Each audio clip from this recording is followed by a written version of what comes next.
Right. Singer Pravasthi మనం చూస్తూ ఉన్నాం. నిన్న తను ఒక సంచలనమైన వీడియో కూడా రిలీజ్ చేయడం జరిగింది. పాడుతా తీయగా ఇప్పటి వరకు కూడా ఎన్ని సింగింగ్ ప్రోగ్రామ్స్ వచ్చినా సరే పాడుతా తీయగాకి ఒక ప్రత్యేకమైన గుర్తింపు ఉంది. అలాగే అందులో ఉన్న జడ్జెస్ కావచ్చు, కంటెస్టెంట్స్ కావచ్చు, అందరి పైన కూడా ఒక పాజిటివ్ వైబ్స్ ఉండేవి.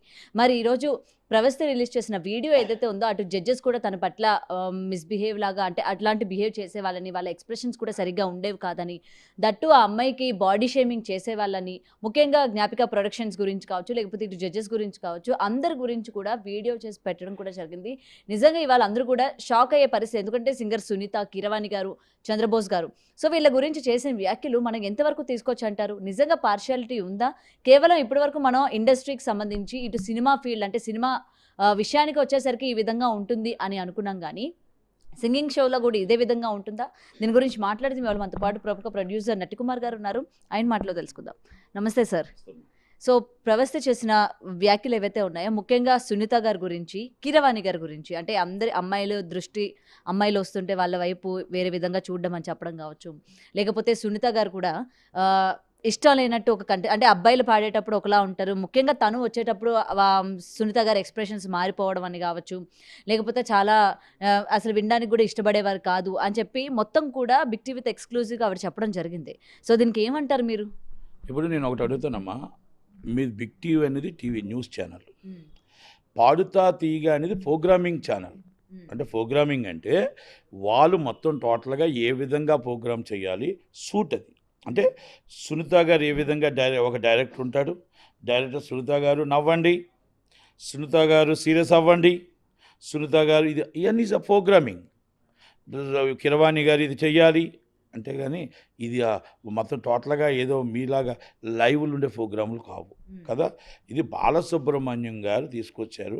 బాగా స్వర్ణాభిషేకం అని ఇవని రామోజీరావు గారికి ఇష్టమైన ప్రోగ్రాంలో ఇష్టమైన వ్యక్తి రామోజీరావు గారు బాలసుబ్రహ్మణ్యం తీసుకొచ్చారు.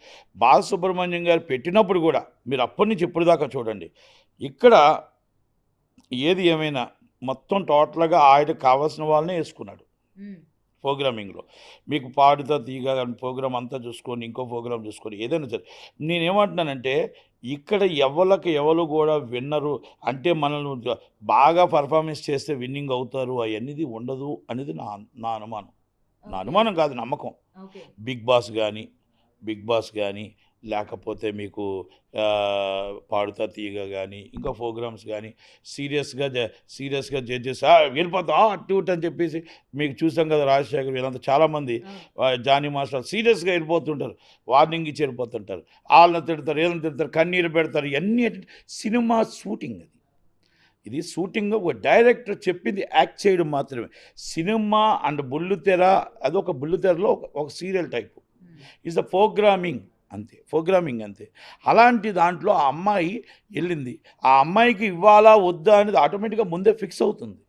పలానా వాళ్ళు 1, పలానా వాళ్ళు 2, పలానా వాళ్ళు 3, పలానా వాళ్ళకు ఎలిమినేట్ చేయండి, పలానా వాళ్ళు ఈ టైంని ఎలిమినేట్ చేయండి, పలానా వాళ్ళని చూసి నవ్వండి, పలానా వాళ్ళు చూసి ఏడండి, పలానా వాళ్ళు చూసి సీరియస్ అవ్వండి అనేది డైరెక్టర్ చెప్పిన ప్రోగ్రామింగ్ అవుతుంది. కానీ మనం ఎంతో పర్ఫార్మెన్స్ చేసామంటే ఎస్ మీ టాలెంట్ పర్ఫార్మెన్స్ చేశారు, మీరు పాపం చక్కగా కష్టపడ్డారు, ఆ కష్టపడినందుకు ఫలితం దక్కాలని కోరుకుందాం.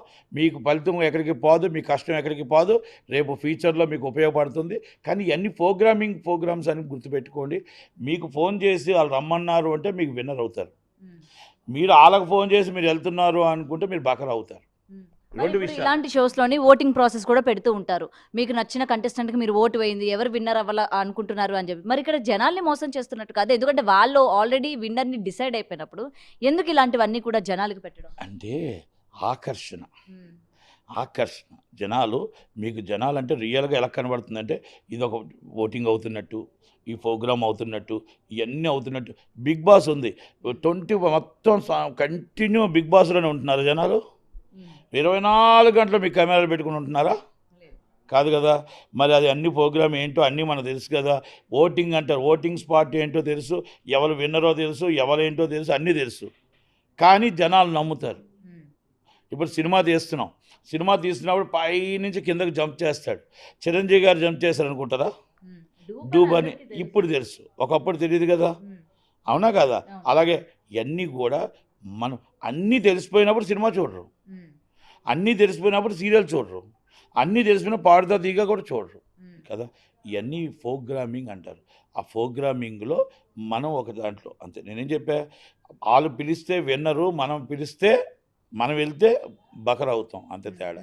దాంట్లో పర్టికులర్గా ఈ అమ్మాయి బాడీ షేమింగ్ చేశారని, బొడ్డు కిందకి చీర కట్టుకోవాలి, ఎక్స్పోజింగ్ చేయాలి అని చెప్పడం కూడా మీకు కీరవాణి గారు తెలుసు, సునీత గారితో కూడా పరిచయం ఉంటుంది. నిజంగా వీళ్ళు ఈ విధంగా బిహేవ్ చేశారంటే వాళ్ళు చాలా మంది నమ్మట్లేదు. నేను ఒక మాట, ఆ అమ్మాయి చెప్పిన మాటల్లో నేను కొంచెం ఏకీపించను. అలాగని సినిమా షూటింగ్ అన్నప్పుడు కొంచెం సినిమా షూటింగ్ అయినా లేకపోతే పాడుతా తీగ ప్రోగ్రామింగ్ అయినా అక్కడ డైరెక్టర్ చెప్పినట్టు మనం కొంచెం చెయ్యాలి. డైరెక్టర్ సునీత గారు కాదు, డైరెక్టర్ కీరవాణి గారు కాదు కనుక అది నిజమై ఉండొచ్చు, అబద్ధమై ఉండొచ్చు. Is a director.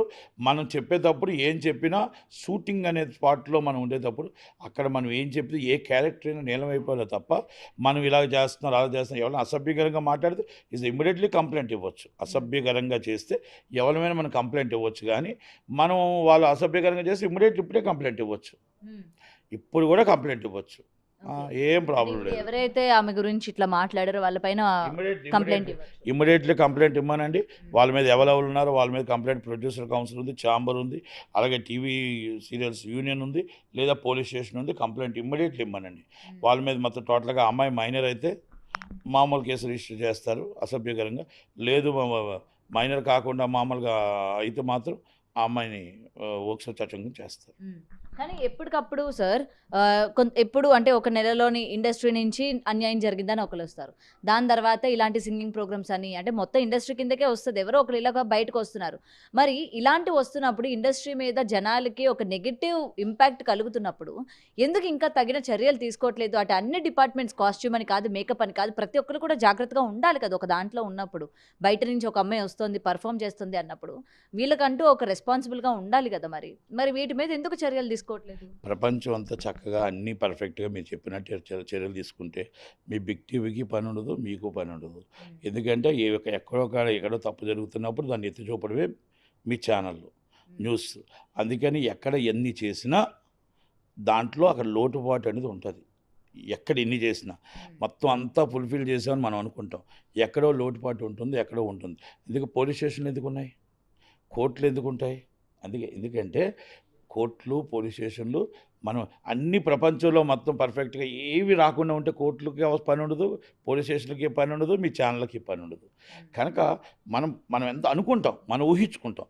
ఇప్పుడు ఈరోజు నేను అనుకుంటున్నా ప్రొడ్యూసర్ కౌన్సిల్లో ఎస్ నేను పర్ఫెక్ట్, ఎవరికి కూడా ఇబ్బంది రాకుండానే చూడగలుగుతున్నాం అని ఊహించుకుంటాం. కానీ ఎక్కడో ఏదో విధంగా ఒకటి వస్తుంది. అందరూ ఒకలాగా ఉంటారు కదా. కనుక ఆ ప్రోగ్రామింగ్ వచ్చేటప్పుడు దాన్ని ఎలా మనం ఎదుర్కోవాలి, ఎలా మాట్లాడాలి, ఎలా తీసుకురావాలి, పోలీస్ స్టేషన్ అయితే పోలీస్ స్టేషన్ కంప్లైంట్ ఇవ్వాలి, లేదనుకుంటే కౌన్సిల్ నుంచి ఏమైనా సాల్వ్ చేయగలుగుతాం, ఛాంబర్ నుంచా, మా అసోసియేషన్ నుంచా, లేకపోతే ఇవన్నీ ఎక్కడి నుంచి అనేది మనం పార్ట్ ఆఫ్ ది. ఎందుకంటే ఈటీవీ కూడా ఒక పేరు ప్రఖ్యాతులు రామోజీరావు గారు ఈటీవీ. కనుక మనం అక్కడ వాళ్ళ మీద కొంచెం అక్కడ స్టాప్ చేసిన తప్పుకి వాళ్ళ పెద్దవాళ్ళకి తెలియదు కనుక తెలియపరచాలి. ఇప్పుడు మీ టీవీల ద్వారా తెలుస్తుంది కాబట్టి ఇమీడియట్లీ యాక్షన్ తీసుకుంటారు. దీనికి ఇన్ఛార్జ్ చరణ్ గారు కాబట్టి చరణ్ గారు కూడా సీరియస్గానే తీసుకుంటారు. ఎందుకు జరుగుతుంది, ఏం జరుగుతుంది, ఈ ప్రోగ్రామింగ్లో ఎక్కడ జరుగుతుంది, ఏం ప్రాబ్లం జరుగుతుంది అని తెలుస్తుంది. ఆయనకి తెలుసు కొన్ని విషయాల్లోనే అన్యాయం జరుగుతుందని తెలుసు. కొంతమంది విషయాలు ఇంకొకటి, ఆ అమ్మాయి చరణ్ గారికి చెప్పుకోలేక, లేకపోతే చరణ్ గారికి చెప్పిన వాళ్ళపైన యాక్షన్ తీసుకోరు, వింటారో వినరా అని చెప్పి వాళ్ళ అమ్మాయి బయటకు వచ్చిందని అంటున్నారు. వాళ్ళది చెప్పినా సరే ఉపయోగం లేదు అనుకోవచ్చు. మరి ఇప్పుడు అమ్మాయి అందరికీ చెప్పుండొచ్చు, చెప్పి ఎక్కడ లేకపోతే గత్యంతరం లేని పరిస్థితుల్లో ఆమె ఏదైతే ఉందో ఆమెకు ఒక టాలెంట్, ఈ టాలెంట్ బయట పెడితే ఆమె బయటకు వస్తే టాలెంట్ పోతుందని తెలుసు, ఆమె కెరీర్ పోతుందని తెలుసు. అయినా తెగించి బయటకు వచ్చిందంటే ఆమె ఎంత బాధపడి ఉంటుంది, అయినా తెగించి మీ ఛానల్ ముందుకు వచ్చిందంటే ఎంత కష్టపడి ఉంటుంది, ఎంత ఇబ్బంది పడి ఉంటుంది. అంత పడితేనే అమ్మాయి వచ్చి ఉంటుంది. మనం నమ్మాలి అమ్మాయిని.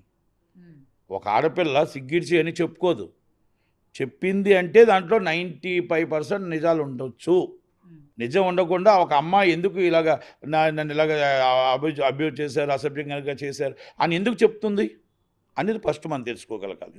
కనుక అక్కడ ఎవరో ఒకరు వినకపోతే, అక్కడ ఎవరో కంప్లైంట్లు తీసుకోలేకపోతే ఆఖరి పరిస్థితుల్లో మీ ఛానల్ దగ్గర రావాల్సి వచ్చిందండి. కానీ మీ ఛానల్ కంటే ముందు పోలీస్ స్టేషన్కి వెళ్ళాలి.